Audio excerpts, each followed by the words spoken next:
નમસ્કાર દર્શક મિત્રો, મંતવ્ય ન્યૂઝમાં આપનું સ્વાગત છે. અમારા ભવિષ્યલક્ષી કાર્યક્રમ કાલનો દિવસ કેવો સાથે હું છું હિનલ. કાર્યક્રમની શરૂઆત કરીએ.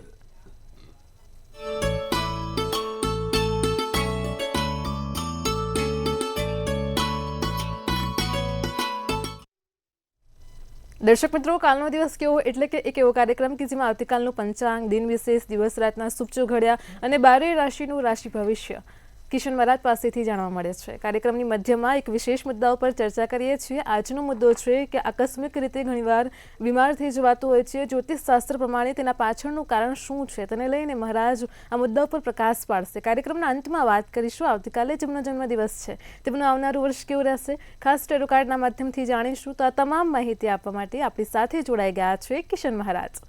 દર્શક મિત્રો સૌને મારા પ્રણામ, નમન, વંદન, સૌને સ્નેહથી સ્પંદન, દિલથી અભિનંદન. સૌ દર્શક મિત્રોને મારા જય શ્રી કૃષ્ણ, જય મહાદેવ, જય માતાજી. આપ સૌનું હાર્દિક સ્વાગત છે કાલનો દિવસ કેવોના કાર્યક્રમમાં. દર્શક મિત્રો, એક તો પહેલા કાલનો દિવસ કેવો એટલે કે કેવો કાર્યક્રમ કે જેમાં આપણે દરેક રીતે જ્યોતિષનું માર્ગદર્શન આપીએ છીએ. પંચાંગ, દિન વિશેષથી બધાથી જ તમારા સળગતા પ્રશ્નોનો સળગતો જવાબ પણ આપીએ છીએ. તો આજનો આપણે પ્રશ્ન બેને કીધું પ્રમાણે અમુક લોકોને આકસ્મિક લાંબી બીમારી આવી જાય છે અને એની બીમારીનો ભોગ બનતા હોય છે. તો એની પાછળ કયા ગ્રહો જવાબદાર છે તેની પર આપણે પ્રકાશ આપીશું અને તેનું નિવારણ કરવાનો પણ પ્રયત્ન કરીશું. તો વાત કરીશું પહેલા પંચાંગથી. જી બેન. જી મહારાજ, કાર્યક્રમની શરૂઆતમાં સૌપ્રથમ દર્શક મિત્રોને આવતીકાલના પંચાંગની માહિતી આપો. પંચાંગમાં કાલે તારીખ 26/5/2025 વાર સોમવાર છે. તિથિ વિક્રમ સંવત 2081. કાલે વૈશાખ વદ 14 છે. મેષ રાશિમાં ચંદ્ર છે. અ લ ને ઉ મૂળાક્ષર છે. ભરણી નક્ષત્ર છે. શોભન નામનો યોગ ચાલે છે. જ્યારે શકુની નામ કર્ણ શકુની નામનું છે. વિછોડો કે પંચકની વાત કરીએ તો પંચકે નથી ને વિછોડો પણ નથી. દિવસ સારો અને ચોખ્ખો છે. સૂર્ય વૃષભ રાશિમાં, ચંદ્ર મેષ રાશિમાં છે. સવારના 5:54 કલાકનો સૂર્યોદય તો સૂર્યાસ્ત સાંજે 7:18 કલાકનો છે. ચંદ્રોદયની વાત કરીએ તો 4:47 ચંદ્રોદય તો ચંદ્રાસ્ત 6:40 છે. અભિજીત મુહૂર્તની વાત કરીએ તો 12:09 થી 1:02 નું અભિજીત મુહૂર્ત છે. તો રાહુકાળ છે જે 7:35 થી 9:15 નો રાહુકાળ છે. આ રાહુકાળ દરમિયાન કોઈ પણ પ્રકારના સારા કામ, નવા કાર્યો ના થાય તેનું ખાસ ધ્યાન રાખવાનું. એકંદરે આમ દિવસ સારો, પણ ફરીવાર માંગલિક કાર્યો કરવા માટે સારો નથી. નાના મોટા કોઈ કામ કરવા હોય તો થઈ શકશે. હવે કોઈ માંગલિક કાર્ય નહીં થાય. 14 અમાસ આવી રહી છે અને પછી જેઠ મહિનો બેસશે એટલે હવે સીધું બધું આપણે દિવાળી પછી જે પણ હવે સારા કામ કરવા છે, માંગલિક કામ કરવા છે, બધા દિવાળી પછી થાય. દિવાળીની 11 પછી એટલે કે દેવ દિવાળી પછી બધા માંગલિક કાર્યો થશે. હવે કોઈ પણ પ્રકારના માંગલિક કાર્ય નહીં થાય તેનું ખાસ ધ્યાન રાખવું. એકંદરે કાલે જે રાહુકાળ છે એ 7:35 થી 9:15 નો છે અને રાહુકાળ દરમિયાન કોઈ પણ સારા કામ નહીં, નવા કાર્યની શરૂઆત ના થાય તેનું ખાસ ધ્યાન રાખજો. જી બેન. જી મહારાજ, કાર્યક્રમમાં આગળ હવે દર્શક મિત્રોને આવતીકાલના દિન વિશેષની માહિતી આપો. દિન વિશેષના શિવલિંગ ઉપર કાળા અડદનો અભિષેક કરો તો બહુ જ સારું. તમારું આજુબાજુમાં કોઈ પણ શિવલિંગ હોય ને ત્યાં દૂધ અને કાળા અડદ ચડાવી દો. દૂધ અને કાળા અડદનો અભિષેક કરો ને તો બહુ સારું ફળ મળે.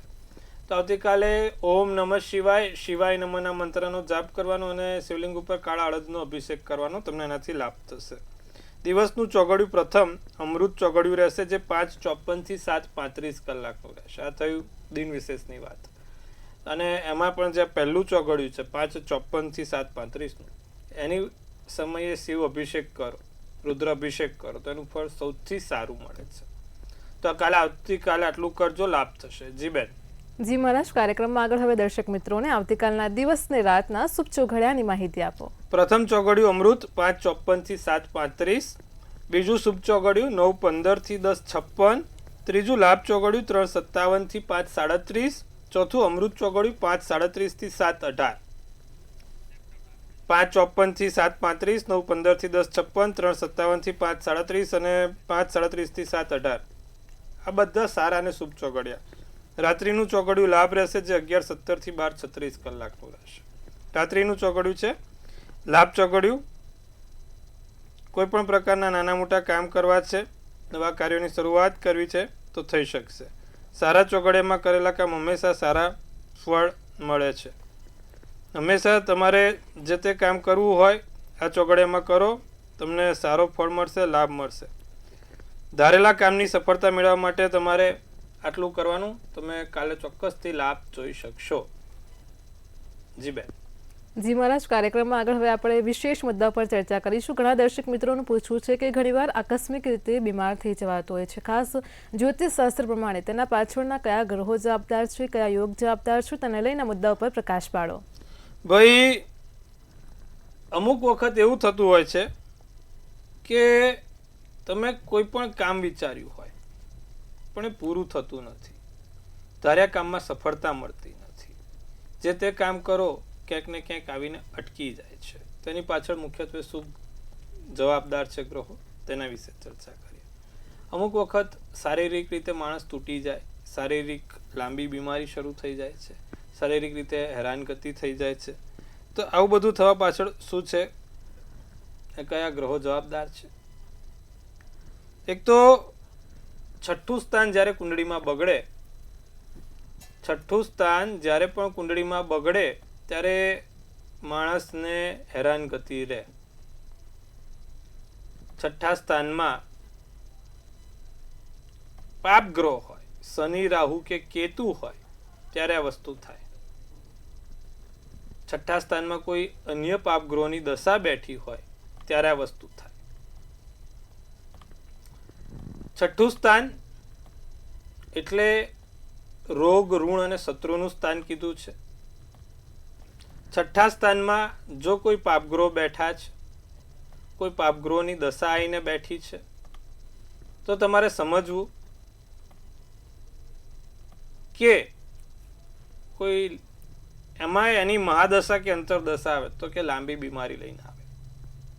જેમ કે છઠ્ઠા સ્થાનમાં રાહુ શનિ બેઠા છે, તો શનિની મહાદશામાં રાહુની અંતરદશા આવે, રાહુની મહાદશામાં શનિની અંતરદશા આવે, તો એ પાપગ્રહોની દશામાં તમને લાંબી બીમારી આવે.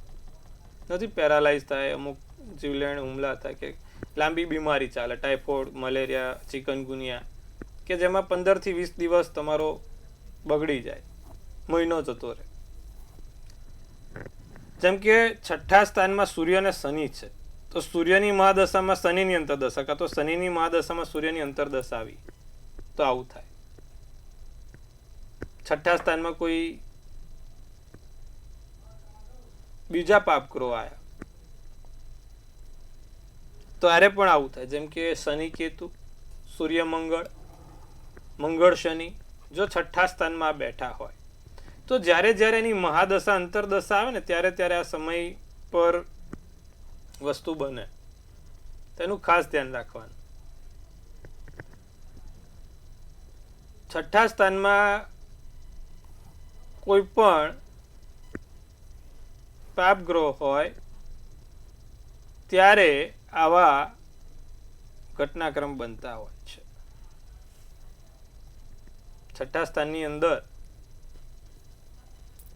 કોઈ મુખ્યત્વે 2 ગ્રહો જવાબદાર હોય તો પણ આવું થતું હોય. જેમ કે તમે સમજો કે રાહુની સાથે સૂર્ય બેઠો, રાહુની સાથે મંગળ બેઠો, કે રાહુની સાથે શનિ બેઠો. હવે જ્યારે શનિને જોડે રાહુ બેઠે એટલે નર્વ સિસ્ટમ, એટલે કે ભાઈ ન્યુરોને લગતી સમસ્યા આપે, એટલે કે બીમારી ન્યુરોને લગતી, એટલે કે નર્વ સિસ્ટમને લગતી હોય. જ્યારે મંગળમાં રાહુ હોય, મંગળમાં શનિ હોય, મંગળમાં કેતુ હોય ત્યારે માણસને લાંબા ઓપરેશન આવે, કાં તો લાંબી ઓપરેશનની સમસ્યાથી અમને મહિનો ઘરે આરામ કરવો પડે. પર એકવાર મંગળ જોડે શનિ હોય, મંગળ જોડે કેતુ હોય, કે પછી મંગળની સાથે સૂર્ય હોય, મંગળ એટલે ઓપરેશન કરાવડાવે. મંગળ જ્યારે કુંડળીમાં છઠ્ઠા સ્થાનમાં હોય તો એ ઓપરેશનના યોગો બનાવડાવે. અને એમાંય જો અન્ય કોઈ પાપગ્રહ હોય તો પેલું લાંબુ ઓપરેશન ચાલે, ઓપરેશન કરાવી દીધું પછી મહિનો ઘરે રેસ્ટ કરવાનું કીધું, તો આવું થાય છે. તો આ વસ્તુનું ખાસ ધ્યાન રાખવાનું. સૂર્ય મંગળ હોય તો ખાસ ધ્યાન રાખો, મંગળ શનિ હોય તો ખાસ ધ્યાન રાખો.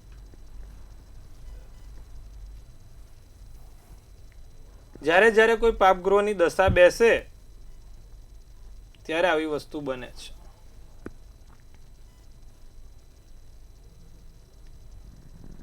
તો જો તમારા પણ છઠ્ઠા સ્થાનમાં કોઈ પાપગ્રહ બેઠા છે તો તમારે ખાસ ધ્યાન રાખવાનું. જેમ કે મંગળમાં રાહુ છે તો મંગળની અંદર રાહુની દશા આવે એ સમયે રાહુના મંત્રો જાપ કરો, રાહુના ઉપાય કરો, તો એનાથી તમને એ આવનારી વસ્તુ ઓછી ઇફેક્ટ આપે. સર્જરી ઓપરેશન ના કરાવવું પડે, લાંબી બીમારી ના થાય, ટૂંકામાં પતી જાય.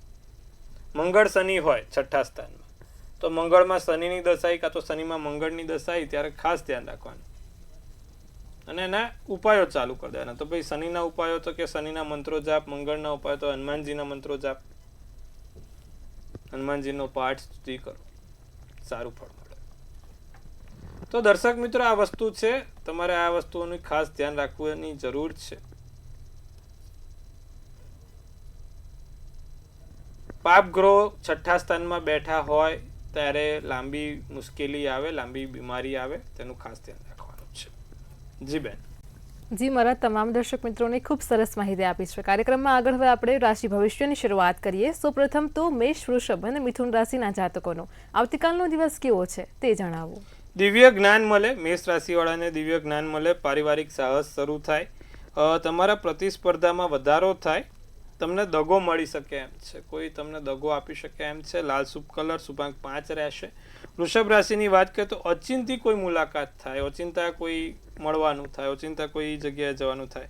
વ્યવસાયિક અટકેલા કાર્યો આગળ વધે, પારિવારિક શાંતિ રાખવી પડે, તબિયતમાં ધ્યાન રાખવું પડે.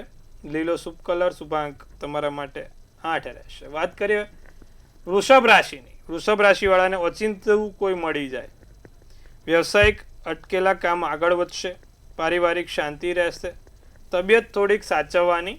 લીલો શુભ કલર, શુભાંક 8 રહેશે. મિથુન રાશિ. દિવસની શરૂઆત કુળદેવીનું નામ લઈને કરવાની. જે તે દિવસની શરૂઆત કરો કુળદેવીનું નામ લઈને કરજો, બચાયેલું ધન કામમાં આવશે. ગુસ્સો અને તણાવથી દૂર રહેજો, ગુસ્સા અને તણાવથી દૂર રહીશું. તમારી કાર્યક્ષમતા ઘટતી જણાય, કાર્યક્ષમતામાં ઘટાડો થાય, રોજિંદુ જે કામ કરવાની ઈચ્છા છે તેમાં ક્યાંક 19-20 થતું જણાય. વાદળી શુભ કલર, શુભાંક 6 રહેશે. જી બેન. જી મહારાજ, કાર્યક્રમમાં આગળ હવે કર્ક, સિંહ અને કન્યા રાશિના જાતકોનો આવતીકાલનો દિવસ કેવો છે તે જણાવો. કર્ક રાશિને ભવિષ્યલક્ષી કોઈ યોજના બને, સારી યોજનાઓ બને, મનગમતા કાર્યો સમય પસાર કરી શકાય, થાકથી રાહત મળે, શાંતિથી તમારે રાહત મળે, માનસિક શાંતિ મળે. જાંબલી શુભ કલર, શુભાંક 4 રહેશે. સિંહ રાશિની વાત કરીએ તો અતિથિ આવવાના યોગ છે, મહેમાન આવવાના યોગ છે. દિવસ સારો જાય, આનંદમય દિવસ પસાર થાય. કોર્ટનો ચુકાદો તમારા હકમાં રહે, કોર્ટ કચેરીને લગતા કામ છે તો તમારી ફેવરેબલ રહે. ઘરનું વાતાવરણ સુખમય રહે. કેસરી શુભ કલર, શુભાંક 7 છે. કન્યા રાશિ. નવા મિત્રો મળે, નવા મિત્ર બને, ભેટ મળે, નાના મોટા ભેટ સોગાદો મળે. પગમાં દુખાવા કે સોજાની તકલીફ રહે, પગમાં કોઈ નાનો મોટો દુખાવો કે સોજો રહે. વ્યક્તિગત ગતિવિધિમાં સમય પસાર થાય. રાતો શુભ કલર, શુભાંક 9 રહેશે. જી બેન. જી મહારાજ, કાર્યક્રમમાં આગળ હવે આપણી સાથે સમસ્યાઓને લઈને કોલર જોડાઈ ગયા છે. હેલો. હેલો. જી. હેલો. જી સંભળાય છે, બોલો. જન્મ તારીખ છે 5/4/1954. જી. જન્મ સ્થળ પોરબંદર. જી. સમય છે 11:30 વાગે બપોરે. જી. અને મારા જીવનમાં શું કોઈ નાની મોટી સમસ્યા ચાલે છે કે શું, એનો નિવારણ શું? જી. તમારી કુંડળીમાં મંગળ અને રાહુ બંને સાથે છે સાહેબ, એટલે વધારે સમસ્યા રહે. ચોથા સ્થાનનો ભાવમાં મંગળ રાહુ એટલે સ્વાભાવિક રીતે હેરાનગતિ કરે, જીવનમાં મુશ્કેલી લડાવે. સૂર્ય શનિનો સંઘર્ષ યોગ પણ બનેલો છે, એટલે તમારા કોઈ પણ કામ સીધી લીટીએ ના પતે. નિત્યક્રમ પ્રમાણે તો સૂર્યનારાયણને જળ ચડાવવાનું શરૂ કરી દો. તાંબાના લોટાની અંદર સૂર્યનારાયણને જળ ચડાવો, કાળા તલ નાખીને. બીજું, મંગળ રાહુ છે, દર મંગળવારે હનુમાનજીની પૂજા કરો, એક સંકટ મોચનનો પાઠ કરો, સાથે 5 બુંદીના લાડુ ચડાવો તો એનાથી પણ સારું રહે. આટલું કરજો, લાભ જોવાશે. જી બેન. જી મહારાજ, આપણી સાથે અન્ય કોલર પણ જોડાયેલા છે. હેલો. હલો. જી બેન, બોલો. હા, મારા બાબાની જન્મ તારીખ છે 25/8/2003. જી. રાજકોટ. સવારે જન્મ સમય 9:15. જી. પ્રશ્ન શું છે? પ્રશ્ન છે કે એને નોકરી છે ને તે મળતી નથી. જી. કર્ક રાશિનો ચંદ્ર છે, કન્યા રાશિનું લગ્ન, પુષ્ય નક્ષત્ર, તેરસની તિથિ, વ્યતિપાત યોગ છે, સોમવારનો દિવસ છે. કર્મના સ્થાનનો શનિ એમને મિથુન રાશિનો શનિ હેરાન કરી રહ્યો છે. એક શનિના જે ઉપરત્ન કહેવાય એલેક્ઝેન્ડ્રાઇટ નામનો એક પથ્થર આવે, સ્ટોન આવે, એ બીજી આંગળીમાં એમને પહેરાવજો. સાથે સૂર્યની પણ પૂજા ઉપાસના કરાવો, એક સૂર્યનું યંત્ર તેની પાસે રખાવડાવો અને નિત્યક્રમ પ્રમાણે એને કહો કે લાલ કંકુનો ચંદલો એની પર કરે ઓમ સૂર્યાય નમઃ બોલી. ઓમ સૂર્યાય નમઃ, ઓમ સૂર્યાય નમઃ, ઓમ સૂર્યાય નમઃના મંત્રનો જાપ. જો આટલું કરશે તો એને ચોક્કસથી સારું પરિણામ મળશે. જી બેન. જી મહારાજ, આપણી સાથે અન્ય કોલર પણ જોડાયેલા છે. Hello. Hello. Hello. Hello. Hello. Hello. સંભળાય છે? હેલો. થોડુંક મોટેથી બોલજો. હેલો. ટેકનિકલ ઇશ્યુ થઈ રહ્યો છે, આપણે અન્ય કોલરને જોડીશું. હેલો. હાલો. જી જી બેન, બોલો. હાલો. જી, સંભળાય છે, બોલો.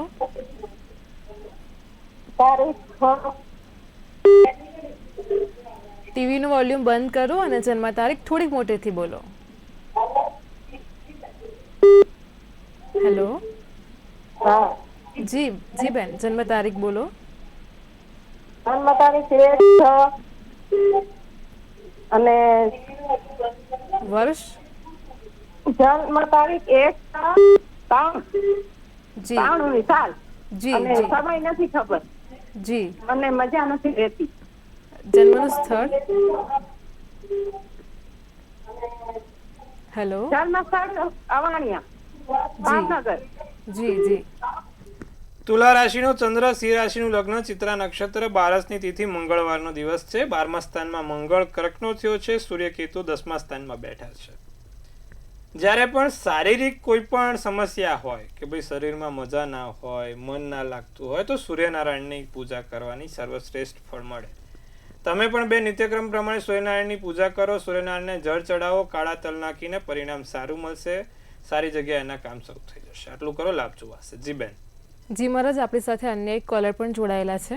હેલો. હેલો. હેલો. જી બેન, બોલો. મારે મારા બાબા વિશે બોલવાનો છે. થોડુંક મોટેથી બોલો. એની જન્મ તારીખ છે 2/7/97. જી 2/7/97. જી જી. જન્મનો સમય.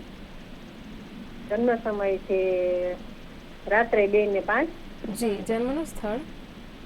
જન્મનું સ્થળ છે રાજકોટ. જી. પ્રશ્ન શું છે?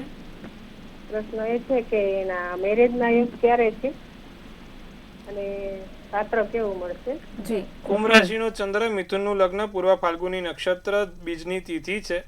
7મા સ્થાનનો માલિક ગુરુ મકર રાશિનો ખાડે પડ્યો છે, એટલે લગ્ન થોડાક મોડા થાય. બીજું કે એની કુંડળીમાં તમે જોવા જાવ તો સૂર્ય અને રાહુનો અભ્યાસ યોગ પણ 3જા સ્થાનમાં બેઠો છે. એના લગ્ન બેન 1.5 થી 2 વર્ષ હજી પણ લાગે છે કે વીતી જશે, એટલે કે 2028માં એના લગ્નના યોગ છે. ત્યાં સુધી એને જે તે કામ કરે છે, જે તે જગ્યા ઉપર એનું કરિયર પર ફોકસ કરવા દો. લગ્ન માટે હજી વાર છે. 2 વર્ષ પછી લગ્નની વાત આગળ વધશે. જી બેન. જી મહારાજ, તમામ દર્શક મિત્રોની સમસ્યાનું સચોટ નિરાકરણ આપ્યું છે. કાર્યક્રમમાં ફરી રાશિ ભવિષ્ય તરફ જઈએ. આગળ હવે તુલા, વૃશ્ચિક અને ધન રાશિના જાતકોનો આવતીકાલનો દિવસ કેવો છે તે જણાવો. તુલા રાશિના બાળકો સાથે દિવસ સારો, આનંદમય જાય. રાજનૈતિક ક્ષેત્રમાં રસ વધે.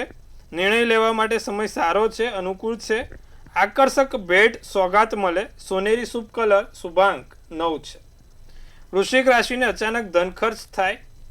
આકસ્મિક ધન ખર્ચા થાય, મનમાં શંકા કે વહેમ ઊભો થાય, ધૈર્ય અને સ્થિતિ તમે જાળવી શકો, વેપારી વર્ગને સંભાળવું પડે, કાળો શુભ કલર શુભાંક 1 રહેશે. ધનરાશિ, સમયનો સદુપયોગ થાય, સારા કામમાં સમય વપરાય, ધ્યાન કરવાથી ફાયદો જણાય, યાત્રાને લગતું કોઈ પણ કામ ટાળવું, બહાર જતા પહેલા 100 વાર વિચારવું, અનુકૂળ પરિણામ સાનુકૂળ પરિણામના રિઝલ્ટ જોવા મળશે. રાતો શુભ કલર શુભાંક 3 રહેશે. જી બેન. જી મહારાજ, કાર્યક્રમમાં આગળ હવે મકર, કુંભ અને મીન રાશિના જાતકોનો આવતીકાલનો દિવસ કેવો છે તે જણાવો. ઘરનું વાતાવરણ સારું અને સુખાકારી રહે, મહત્વપૂર્ણ જવાબદારી મળે, કામ સમયસર પૂર્ણ થાય, તણાવથી મુક્ત થવાય, કેસરી શુભ કલર શુભાંક 6 રહેશે. કુંભ રાશિ, મગજ શાંત રાખવું જરૂરી છે, માનસિક રીતે શાંતિ રાખજો, ધાર્મિક કાર્યો થશે, નવી બાબત અંગે માહિતી મળે, પરિવાર સાથે સમય વિતાવો, શુભ કલર લીલો શુભાંક 7 રહેશે. મીન રાશિની જો વાત કરીએ તો આર્થિક રીતે ધનલાભ થાય, માતા પિતાના આશીર્વાદના બળે કાર્ય કરવું, સામાજિક પ્રસંગમાં હાજરી આપી શકો અને વેપાર 7મા આસામાને પહોંચે. વાદળી શુભ કલર શુભાંક 2 રહેશે. જી બેન.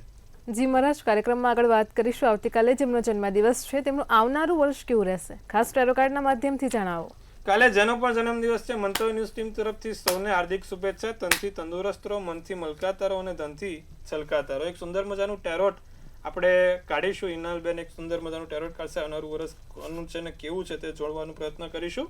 તો ભાઈ 2 ઓફ પેન્ટિકલ્સનું કાર્ડ નીકળ્યું છે ને શું સૂચવે છે 2 ઓફ પેન્ટિકલ્સનું કાર્ડ? તો લખ્યું છે મલ્ટિપલ પ્રાયોરિટીઝ, ટાઈમ મેનેજમેન્ટ, એડોપ્ટેબિલિટી અને બેલેન્સિંગ ડિસિઝન. એકદમ ત્વરિત નિર્ણય, સચોટ નિર્ણય લેવાશે. મલ્ટિપલ પ્રાયોરિટી, ઘણી બધી જગ્યાએ તમારે હાજર રહેવું પડે, નવી તકો મળે, નવી જગ્યાએ નવું સ્થળાંતર પણ થશે, નાના મોટા નવા લાભ થશે, ઘરમાં કોઈક સારી વસ્તુ આવશે. તો વરસ સારું છે, ચિંતા કરવાની બાબત નથી. કુંડળી પણ સારી બને છે. જેનો પણ કાલે જન્મદિવસ છે, શું કરવાથી લાભ થાય? જેનો પણ કાલે જન્મદિવસ છે, સોમવારે એક સફેદ ફૂલ એમની પાસે રાખે. દર સોમવારે એક સફેદ ફૂલ તમારા જોડે રાખવા, આનાથી તમને ઘણું સારું થશે, ફાયદો થશે. વરસ સારું છે, નાના મોટા લાભ લઈને આવશે. જી બેન. જી મહારાજ, કાર્યક્રમમાં અમારી સાથે જોડાયા દર્શક મિત્રોને આટલી સરસ માહિતી આપી તે બદલ આપનો આભાર. ખૂબ શુભેચ્છા. હર હર મહાદેવ. દર્શક મિત્રો, તમને પણ કોઈ પ્રશ્ન હોય તો નોંધી લો કિશન મહારાજનો કોન્ટેક્ટ નંબર.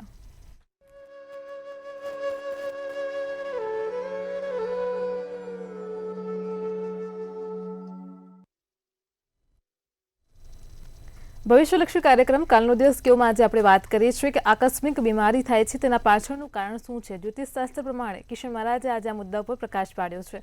આવતીકાલે ફરી મળીશું આવા જ એક નવા અને રસપ્રદ મુદ્દા સાથે. ત્યાં સુધી પડે પડની અપડેટ મેળવતા રહો માત્ર મંતવ્ય ન્યૂઝ પર. નમસ્કાર.